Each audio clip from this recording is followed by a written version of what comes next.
SWC में क्या क्या काम होता है, एक सीएचओ अपने जॉब पीरियड में क्या क्या काम करता है, उसके रूल्स क्या हैं, उसकी रिस्पॉन्सिबिलिटी क्या होती है, और सबसे मेन और सबसे ज़्यादा पूछे जाने वाला क्वेश्चन, एक सीएचओ की सैलरी कितनी होती है। सो हेलो गाइस, मैं Arjita Kashyap, community health officer, आप सभी के लिए इन सारे सवालों का जवाब लेकर आई हूँ। तो हम शुरू करते हैं एक एक स्टेप से। हम पहले स्टेप्स में लेके चलते हैं कि हमें क्या क्या बताना होता है, हमें क्या क्या काम दिया जाता है, हमें क्या क्या चीज़ें करनी होती हैं एक आयुष्मान आरोग्य मंदिर में। आयुष्मान आरोग्य मंदिर ही पहले एचडब्ल्यूसी के नाम से था, हेल्थ एंड वेलनेस सेंटर के नाम से जाना जाता था, जिसका नाम बदल के आयुष्मान आरोग्य मंदिर कर दिया गया।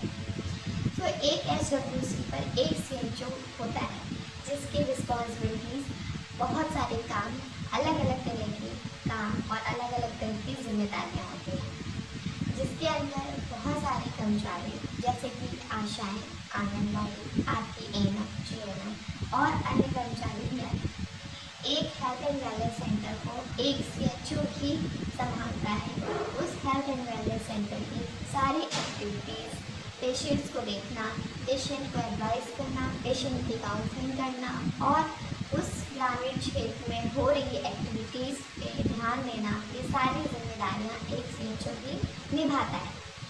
सो सीएचओ के क्या क्या काम होते हैं ये तो आपने जान लिया। इसके अलावा भी कई सारी चीज़ें होती हैं जो आयुष्मान आरोग्य मंदिर में की जाती हैं, जैसे कि टेस्ट होते हैं, बहुत सारे ऐसे टेस्ट होते हैं जिससे हम ये पता लगा सकते हैं कि पेशेंट को क्या कोई दिक्कत है। ऐसे बहुत सारी चीज़ें, बहुत सारी एक्टिविटीज़ होती हैं जो कि एक सीएचओ करता है। इसके अलावा गाँव में जाकर मरीजों की कंडीशंस को देखना, आशा वर्कर को देखना, उनका फॉलोअप लेना, ये सारे कार्य भी सीएचओ ही करते हैं। सबसे पहले बात करते हैं अब सीएचओ के कैसे ज्वाइनिंग होती है, सीएचओ कैसे सिलेक्शन होते हैं, सीएचओ को क्या करना पड़ता है।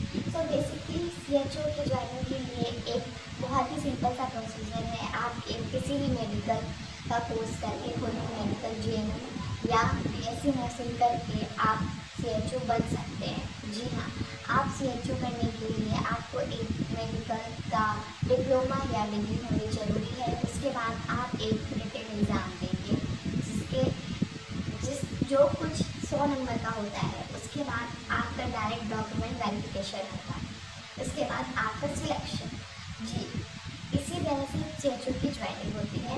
इसके अलावा सीएचओ की सैलरी जो होती है, सीएचओ की सैलरी बेसिकली 25,000 से लेकर 30,000 तक होती है। ये आपकी स्टार्टिंग सैलरी होती है। इसके अलावा एक पीपीआई रिलीज़ किया जाता है। पीपीआई मतलब परफॉर्मेंस बेस्ड इंसेंटिव।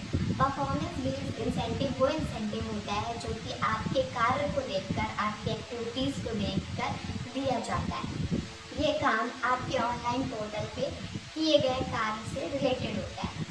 जैसे कि पोर्टल पे जो जो कार्य करने होते हैं, वो सारे कार्य अगर आप अपने टारगेट के हिसाब से और अपने टारगेट को पूरा करते हुए करते हैं, तो उनके हिसाब से ही आपको पीबीआई मिलता है, जो कि आपके ब्लॉक के MOIC के द्वारा अप्रूव किया जाता है। इसी तरह से बाकी और अन्य जानकारी के लिए आप इस चैनल को सब्सक्राइब, फॉलो, कमेंट करिए। अगर आपके और भी कोई डाउट है इससे रिलेटेड, तो आप मुझे डाउट अपने मैसेज में कमेंट करिए, इसका जवाब मैं आपको